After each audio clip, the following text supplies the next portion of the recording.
即擺的交通宣導攏講車愛讓人，也若人唔行是要安怎呢？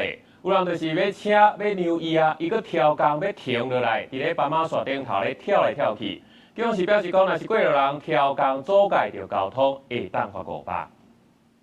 在車來到高雄中和一路到河南路口，賽車人看到路邊的過路線有過路人隨停落來，不過這過路人唔若拐過，也佇原來所在踏正步，民眾認為安尼做可能妨害交通。那我們就下來問他，說你到底要不要過？我攏會讓人，若有車我盡量讓人，我會，因為咱行路老人行路較慢。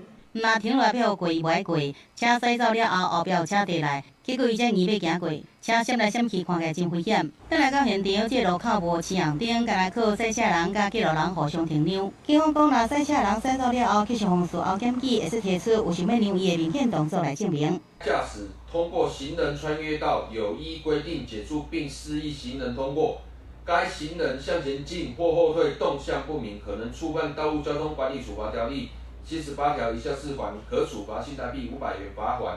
道交條例新制第2023年6月實施，甲無停讓過路人的罰款提懸到6000塊。路權團體認為講，採罰金額提懸了後，互更加多賽車人會主動來停讓，顯示守法是有效果。不過警方執法依然不足，造成多數違規，依然愛靠民眾來檢舉。檢舉這件事情，它不是經由警方去做當下的判斷，這個制度出來之後，主動執法要做得更好。現在就警方的主動執法做得不夠多。所以之後依賴檢舉的方式，把執法這件事情外包給民眾了，他本來就會喪失警方自己的裁量權。